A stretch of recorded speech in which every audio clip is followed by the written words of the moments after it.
Welcome to episode 8 of Rise of a Nation, South America.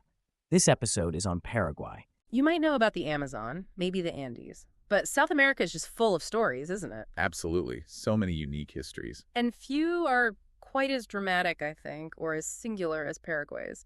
So today, that's where we're diving deep. It's a history marked by, well, unique cultural fusions, these really bold experiments, absolute devastating wars, but also astonishing resilience. Right.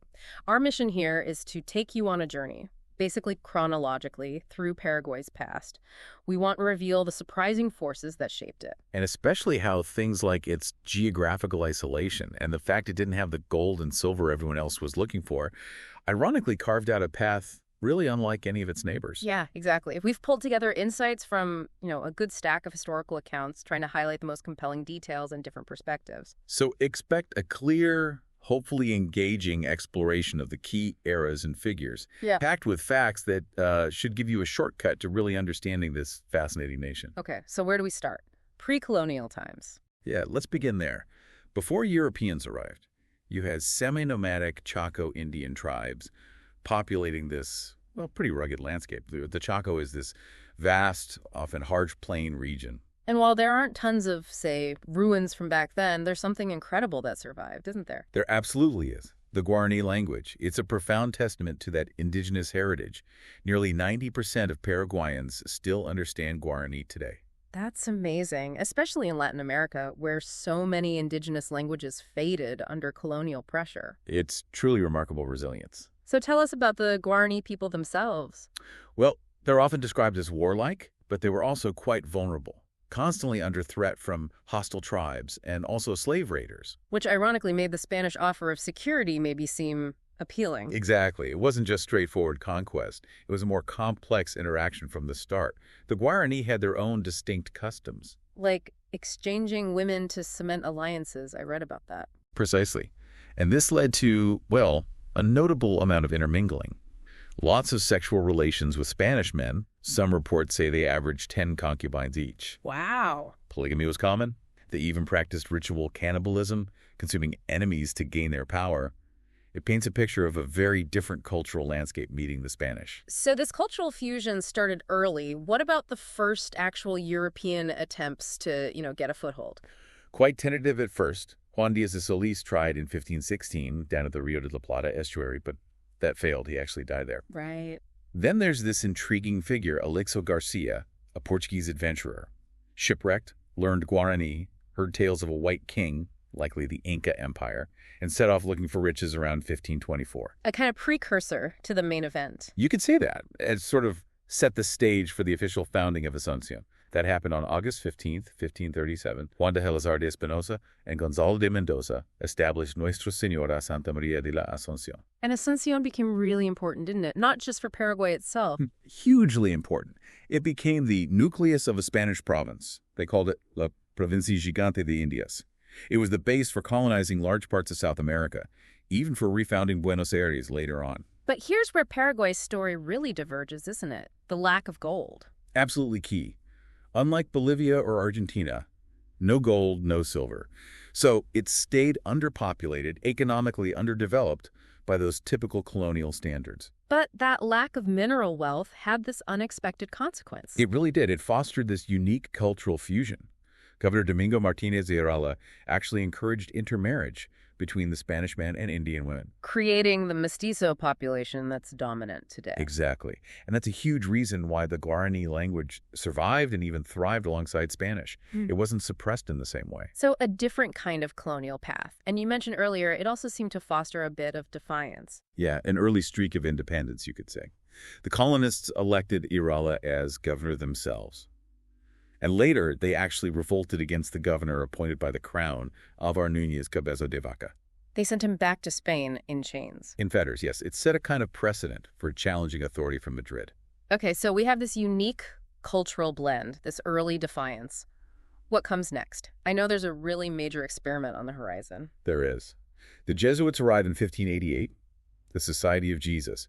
They were granted huge powers by the church. And their goal was partly to get rid of the encomienda system, right? The forced Indian labor? Correct, which naturally didn't go down well with the settlers who depended on that labor. So what did the Jesuits do instead? They created something pretty unprecedented, the Jesuit reductions, or reducciones. These missions, sometimes described as one of history's greatest experiments in communal living. That's a good way to put it. By the early 18th century, they'd organized around 100,000 Guarani into maybe 20 townships. Their vision was basically a Jesuit empire within the Spanish Empire. Pretty much. A theocratic society. Yeah. They converted the Guarani to Christianity, imposed European values and customs, but crucially, they also isolated them from the colonists and the slave traders, protected them in a way. But success breeds enemies, doesn't it? It certainly did here. The revolt of the Comuneros in the 1720s and 30s was a major uprising against Spanish authority, and a lot of it was directed at Jesuit power and privilege. And there was another conflict, too, the War of the Seven Reductions. Yes, from 1750 to 61. That really ramped up the feeling in Madrid that this empire within an empire needed to be suppressed. So the king acts. Charles III expels the Jesuits in 1767. He feared their wealth, their land, their power. All of the above. So, Yeah. okay, let's unpack this. What happens when you suddenly remove the architects of this whole unique society? Chaos, I imagine. Pretty much a vacuum. The missions lost valuables, they were mismanaged, the Guarani eventually abandoned them. Today, it's mostly just a few weed-choked ruins left. Did the Guarani welcome the expulsion initially? Some did, hoping for more freedom. But the economic situation just fell apart without the Jesuit administration. Many left, seeking wages, seeking freedom, and by 1840, the missions were basically finished. It really highlights how different the Jesuit approach was compared to the direct Spanish rule that followed. Definitely. It created more tension, and Paraguay started to feel more like a neglected outpost. But the legacy is still there physically, right? The UNESCO sites. Yes, La Santísima Trinidad de Paraná and Jesus de Tavarang. Powerful reminders. And this whole chapter really closes when Carlos Antonio Lopez declared all Indian citizens in 1848 and distributed the last mission lands. So the Jesuits are gone. Paraguay's status seems to be declining within the Spanish system. What happens next as we head towards independence? Well, that decline definitely continued. After Buenos Aires was refounded in 1580, Asunción's importance just kept shrinking. And the province was divided. In 1617, yes, that made Paraguay dependent on Buenos Aires for shipping. Then, in 1776, the Viceroyalty of Rio de la Plata was created, and Paraguay became even more subordinate, just a provincial outpost, a buffer state. And life was tough for the average Paraguayan. Very tough. Constant pressure, forced into militia service, which led to severe labor shortages back home. But Madrid's neglect, it kind of backfired, didn't it? Fostering local autonomy. Ironically, yes. Governors had to rely on local militias.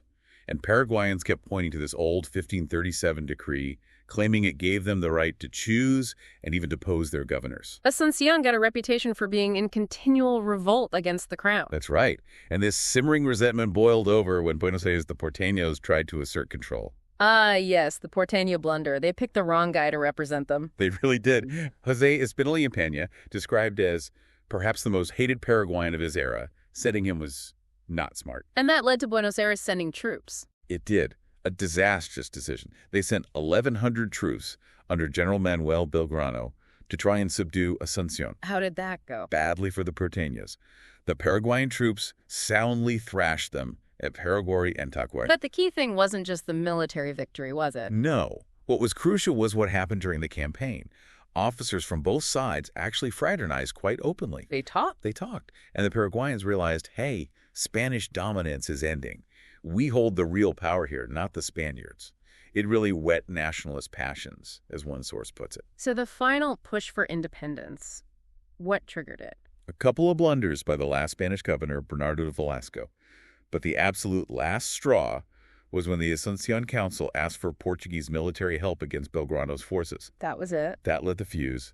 May 14th, 15th, 1811, an uprising overthrew Spanish authority, a junta was formed, and Paraguay was effectively independent. Which leads us into the era of the dictators, starting with José Gaspar Rodríguez de Francia, El Supremo. Indeed. Elected supreme and perpetual dictator in 1814. And he immediately set Paraguay on this incredibly unique path. Self-sufficiency, state ownership, isolationism, totally different from other new South American nations. Was this seen as necessary at the time, given Paraguay's situation? Many thought so. Yeah. Paraguay was undeveloped, high illiteracy, no real experience in governing, and surrounded by hostile neighbors. Francia's strong, some would say brutal, measures were seen by some as vital for survival. So a complex legacy. A dictator, yes, but he built stability. Exactly the paradox. Yeah. He admired the radical French revolutionaries, even thinkers like Babeuf with ideas about communal land. He ran a police state, no doubt, espionage, force, human rights abuses. But it was also strangely efficiently and honestly run, stable, secure. He even gave asylum to figures like José Gervasio Artigas from Uruguay. And he really went after the old elite. Ruthlessly. Crushed a plot in 1820, executing many figures from the 1811 independence movement. Then in 1821, he hit the Spanish-born elite, forcing them to pay this huge collective indemnity that basically broke their economic power. He targeted the church, too. Oh, yes. Banned religious orders, secularized the clergy, took away their immunity, confiscated church property. Here's where it gets really interesting, though. The impact on ordinary people. This is key. The common people actually benefited. They got homesteads from all that confiscated land, taxes were reduced, the state became the biggest landowner, running successful state farms estancias that provided surplus food and goods to the peasants. A truly unique economic model for the 19th century. State capitalism, almost. Something like that. Very unusual. Okay, so Francia dies in 1840. What happens next? The Lopez dynasty. Yes, Carlos Antonio Lopez takes over, ruling from 1841 to 1862. He largely continued Francia's policies, self-sufficiency, state control, but he added a major new focus, building up the military. A serious military-industrial complex. Absolutely. Building the massive fortress of Humaitá, the Sevastopol of the Americas, constructing railways, one of South America's first, actually. Iron factories, armories, bringing in foreign experts. Did he open up Paraguay internationally at all? A bit. Signed treaties with France, the U.S. There was that incident with the USS Water Witch. But crucially, and perhaps recklessly, he abandoned Francia's strict neutrality. How so? He allowed boundary disputes and controversies with Brazil and Argentina to just smolder. Didn't resolve them, setting a very dangerous stage for his successor. Which was his son, Francisco Solano Lopez, ruled from 1862 to 1870. Right. The second Lopez. Easy. The consolidated power, imprisoned opponents, kept the protectionist policies going. Paraguay remained self-sufficient, no foreign loans. And wasn't there a very influential figure in his life, Elisa Lynch? Law Lynch, yes. Yes. His Irish lover. She became incredibly wealthy, supposedly the largest landowner in Paraguay during the war that was about to erupt. And Solano Lopez himself, people have very strong opposing views about him, don't they? Extremely strong. Some contemporaries, like the British engineer George Thompson, who worked there, called him a monster without parallel, blamed him for dragging the nation into a catastrophic war, ordering brutal executions. But others see him differently. Especially later, Paraguayan nationalists started portraying him as a great patriot, a national hero who stood up to foreign aggression. That view gained traction from the 1930s onwards. So these smoldering tensions left by his father, they finally ignite. They explode into the Paraguayan War, or the War of the Triple Alliance, probably the bloodiest conflict in South American history. What was the immediate spark? Brazil invaded Uruguay in 1864. Solano Lopez saw this as a threat to the regional balance of power. He famously said something like, if we don't have a war now with Brazil, we'll have one later when it's less convenient. So he acted first. He did. Seized a Brazilian ship, the Marquês Olinda, broke off relations. Then, in March 1865, he declared war on Argentina. Why Argentina? Argentina refused him permission to march troops across their territory to get at Brazil in Uruguay. So, Paraguay invaded the Argentine province of Corrientes in April, seizing ships and land. Suddenly, Paraguay was at war with Brazil and Argentina, soon joined by Uruguay, forming the Triple Alliance. An incredibly risky gamble. The odds were stacked against Paraguay, weren't they? Massively. Paraguay's population was maybe 450,000. The Allies had around 11 million. Paraguay had a big army initially, though. It did. Maybe 70,000 to 100,000 men on paper, but they were badly equipped. Old muskets, not very accurate. No real coherent command system below Lopez himself. And even with conscripting basically everyone. Every able-bodied male, down to 10-year-olds by the end. Women forced into support roles. They still couldn't match the sheer numbers the Allies could eventually bring to bear. Though the Allies had their own problems. Oh, absolutely. Brazil's army was disorganized initially. Both Brazil and Argentina relied heavily on conscripting marginalized groups. Slaves, poor provincials, often lured with promises of land they never got. So how did the war actually unfold? Was it quick? Anything but. It became this incredibly brutal slog. Huge bloody battles, like Tuyuti in May 1866. Tell me about that one. Massive engagement.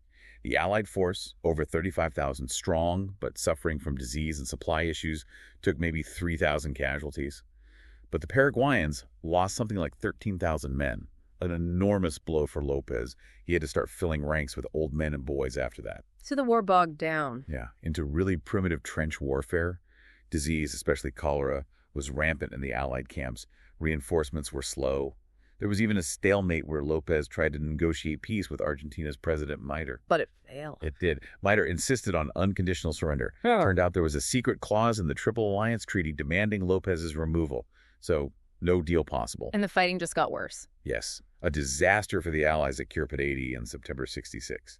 They attacked after a naval bombardment thinking the defenses were crippled. But they weren't. Not at all. The Paraguayans lured them into muddy terrain and just slaughtered them with hidden artillery. The Allies lost nearly 4,000 men. But eventually the numbers had to tell. Eventually, yes. In 1868, the Allies launched a new offensive, the Desembrada. Victories at Aveve, Lomas Valentinas, Asuncion fell. But Lopez refused to surrender. He just kept fighting. Fled into the interior, fighting a guerrilla campaign until he was finally cornered and killed in battle at Cerro Cora in March 1870. His last words were supposedly, "Muero con mi patria," I die with my country. 1870, described as the lowest point in Paraguayan history. The aftermath must have been horrific. Unimaginable. The human cost figures are debated, but the losses were staggering. Maybe 7% of the pre-war population killed. Some estimates go as high as 60 or 70%. I've even seen claims of 90% of the male population. That specific 90% figure for men is often quoted, but it lacks solid census support.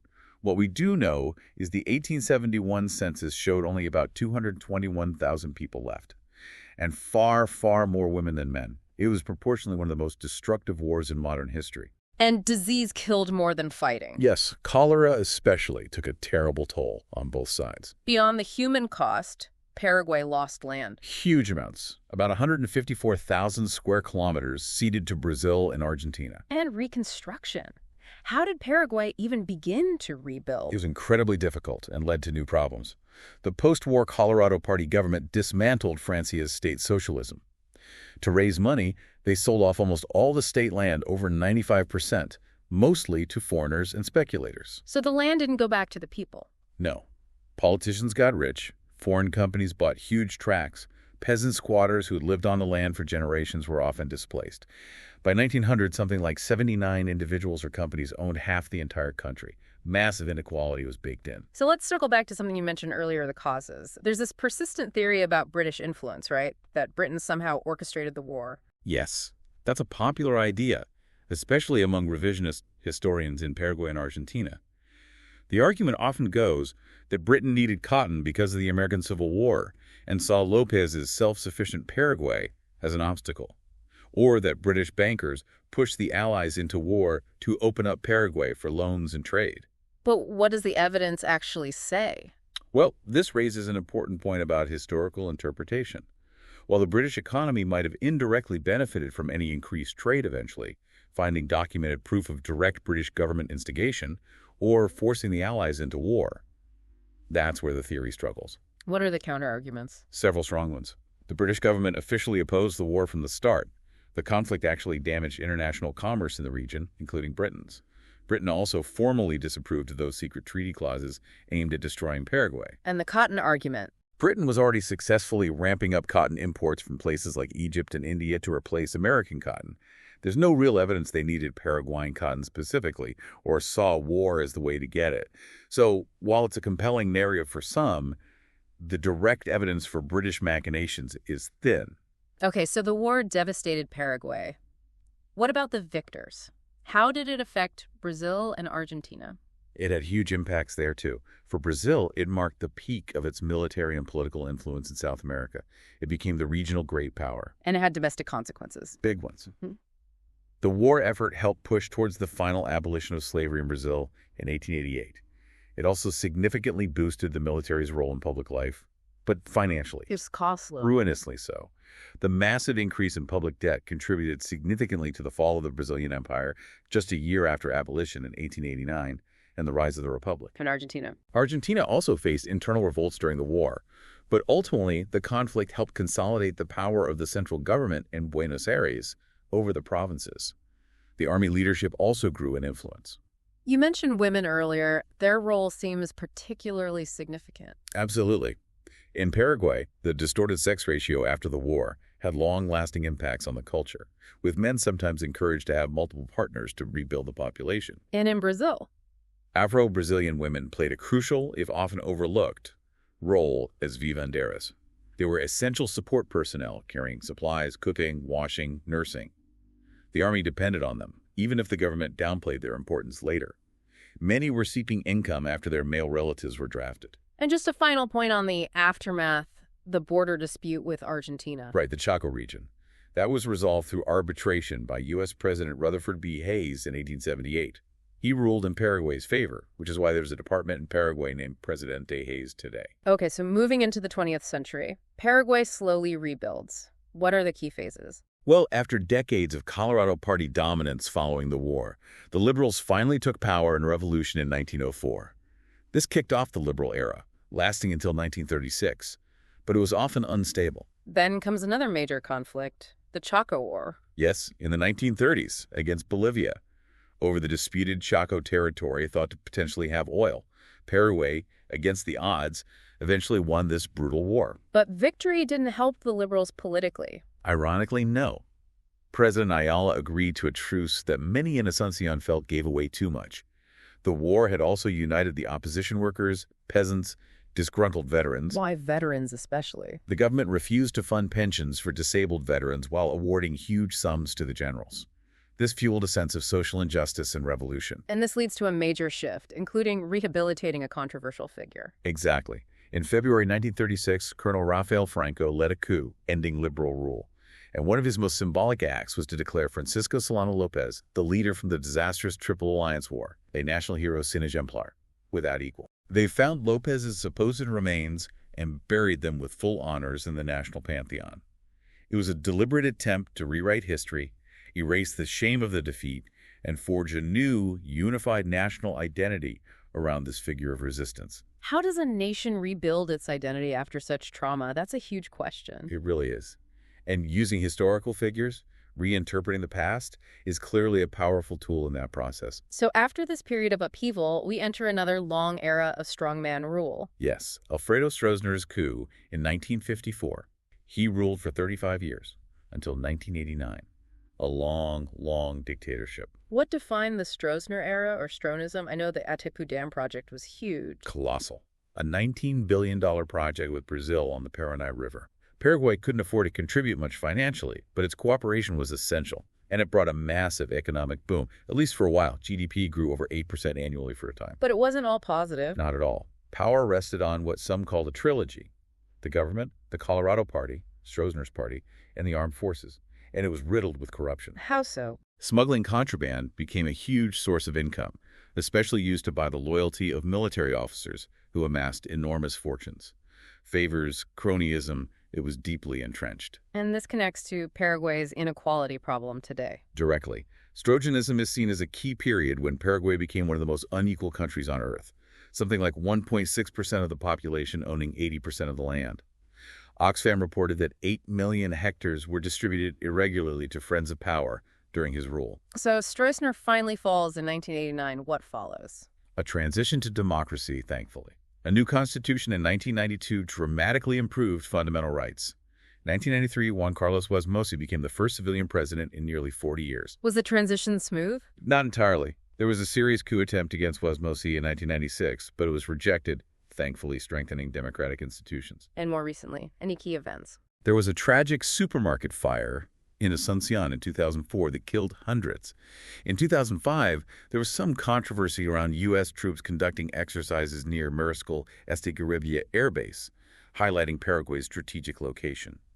Politically, the Colorado Party returned to power relatively recently, and the Economist Intelligence Unit classified Paraguay as a hybrid regime in 2022, somewhere between democracy and authoritarianism. So that brings us pretty much up to date. We've covered a lot of ground. We really have. Journeyed through centuries, indigenous roots, that unique mestizo culture, the incredible Jesuit experiment, the fight for independence, the strongman era, and that utterly devastating war. And hopefully you listening now have a deeper sense of how Paraguay, shaped by isolation and that lack of gold, really forged its own distinct identity and showed incredible resilience. It's a story of how internal strength and sometimes surprising or controversial leadership can navigate huge external pressures and rebuild after unimaginable loss. So here's something to think about.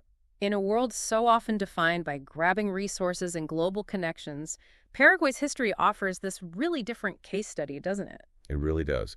Marked by self-sufficiency, yes, but also profound human cost and this deep, deep commitment to its indigenous language. What lessons can we maybe draw from Paraguay's journey about what truly drives national identity and survival? Maybe it's not just about conventional power or wealth. And that question you raised earlier, how does a nation truly heal from something as catastrophic as the War of the Triple Alliance? What does that healing look like, and what does it mean for Paraguay's path forward today?